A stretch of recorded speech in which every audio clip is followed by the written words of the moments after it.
Hello everyone, YouTube channel ज्ञान online में आपका स्वागत है। आज की इस वीडियो में मैं आपको 10th क्लास के गणित विषय के प्रश्नावली 3.3 के प्रश्न संख्या 3 के पहले क्वेश्चन को हल करके समझाऊंगा।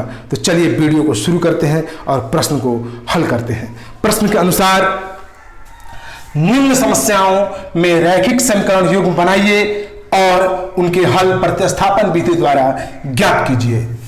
पहला समस्या दिया गया है, जो पहला समस्या है वो है दो संख्याओं का अंतर 26 है और एक संख्या दूसरी संख्या की 3 गुनी है, तो उन्हें ज्ञात कीजिए। पहला समस्या दिया गया है कि दो संख्याएं हैं और उन दो संख्याओं का अंतर जो है 26 है और एक संख्या दूसरी संख्या की 3 गुनी है। एक जो संख्या है वह दूसरी संख्या क्या है, 3 गुनी है। तो उन संख्याओं को हमें ज्ञात करना है। तो चलिए इसे हल करते हैं और समझते हैं। सबसे पहले आप इस प्रश्न को अच्छी तरह समझ लीजिए कि यह प्रश्न क्या कह रहा है। तो प्रश्न कह रहा है कि दो संख्याओं का अंतर 26 है, यानी हमें सबसे पहले दो संख्याओं को लेना होगा। हम मान लेंगे सबसे पहले कि एक संख्या x है जो बड़ी है और एक दूसरी जो संख्या है वह y है, वह छोटी है। तो सबसे पहले हम लिखेंगे हल में, माना कि दो संख्याएं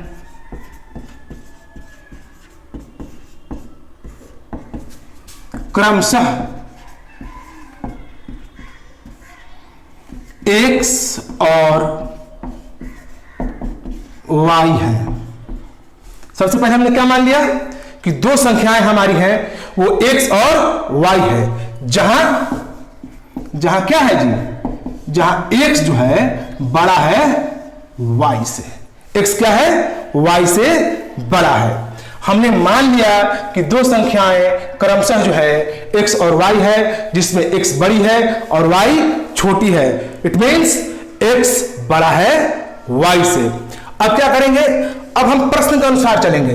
प्रश्न से क्या कह रहा है जी, प्रश्न से कह रहा है कि दो संख्याओं का अंतर, बड़ी संख्या क्या है, x है और छोटी संख्या y है, तो इनका जो अंतर होगा, जो घटाव होगा वो क्या होगा, 26 होगा। अर्थात प्रश्न से x minus y is equal to 26। जो बड़ी संख्या है उसमें से हम छोटी संख्या को जब घटाएंगे तो उसका अंतर जो आएगा वो 26 आएगा। यह जो है समीकरण 1 हो गया। क्या समीकरण क्या हो गया, 1 हो गया। अब आगे क्या कहता है सवाल, और कहता है कि एक संख्या दूसरी संख्या की 3 गुनी है। तो कौन संख्या 3 गुनी होगी, जो बड़ी होगी, वो छोटी की क्या होगी, 3 गुनी होगी। तो हम क्या लिखेंगे, हम लिखेंगे कि एक संख्या x दूसरी संख्या y की 3 गुनी है। यह लिखेंगे हम, यही लिखेंगे, क्योंकि यह x जो है, x यह बड़ी संख्या है, यहां पर y नहीं हो सकता है। y बराबर x इंटू 3 नहीं लिख सकते हैं। क्यों, क्योंकि x जो है हमारा बड़ा संख्या है और उससे छोटा क्या है, y है। इसलिए प्रश्न के अनुसार जब हम चलेंगे तो प्रश्न कह रहा है कि एक संख्या अर्थात x दूसरी संख्या y की 3 गुनी है। अब हमारे पास क्या है जी, दो समीकरण है। इसका मतलब क्या होगा, इसका मतलब मैं यहां पर इसे हटा दूं, उसके बाद में बताता हूं आपको। इसका मतलब होगा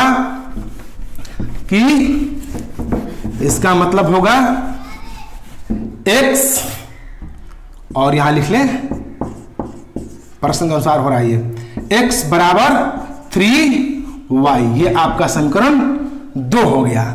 अब प्रश्न कह रहा है कि इस प्रश्न को आप किससे हल कीजिए, प्रतिस्थापन विधि के माध्यम से हल कीजिए। तो हम क्या करेंगे, इस x का मान समीकरण 1 में रखेंगे और y का मान ज्ञात कर लेंगे और इसे हल कर देंगे। अब हम लिखेंगे, अब x का मान समीकरण 1 में रखने पर हमारा समीकरण 1 क्या है, समीकरण एक है x minus y is equal to 26। अब इस x का मान जो है इस समीकरण में रखेंगे तो x का मान कितना है आपका 3y माइनस, ये जो x का मान है क्या है जी 3y, तो हमने रख दिया y का y हो गया 26 का 26। यहां पर आप लिख सकते हैं कि since x is equal to 3y, समीकरण 2 से है ये, ठीक है, इसे आप लिख सकते हैं। इसलिए क्या होगा 3y में से जब y घटाएंगे आप तो क्या होगा आपका क्या होगा 3y minus y is equal to 2y हो जाएगा आपका वहां पर। तो हम लिखेंगे यहां पर क्या 2y, यहां पर क्या लिखेंगे बाबू 2y इज इक्वल टू 26। ये y जो है यहीं पर आ जाएगा और 26/2 हो जाएगा। ये आपका y का मान कितना हो गया आपका 13 आपने प्राप्त कर लिया। y का जो मान है आपने क्या किया 13 प्राप्त कर लिया। अब क्या करेंगे इस y का मान आप समीकरण 2 में रखेंगे। ये समीकरण 2 जो है y का मान आप जब रखेंगे तो आपका x का वैल्यू जो है वो क्या हो जाएगा प्राप्त हो जाएगा। तो आप लिखेंगे इसको कैसे लिखेंगे, आप लिखेंगे अब समीकरण 2 में y का मान रखने पर आप क्या कीजिए इस y का मान जो है समीकरण, ये y का जो मान आया है ना जी, इस y का मान समीकरण 2 में आप रखिए। तो समीकरण 2 आपका क्या था जी, आपका समीकरण 2 था x बराबर 3y। तो x बराबर कितना हो जाएगा बच्चे 3 का 3, y का वैल्यू कितना है 13 आया है ना यहाँ पर। अब x बराबर कितना हो जाएगा 39। तो आपके जो है x और y दोनों प्राप्त हो गए। क्या आपके दोनों प्राप्त नहीं हो गए, हो गए। कैसे, अब लिखेंगे इसलिए x बराबर 39 और y बराबर 13। ये जो प्राप्त हुआ ये आपका हल प्राप्त हुआ। इस प्रश्न में जो समस्या दी गई थी उस समस्या का हल प्राप्त हुआ।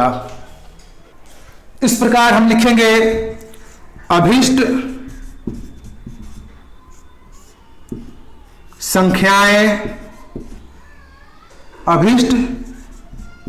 संख्याएं बराबर 39 और 13, दो जो संख्या प्राप्त हुई।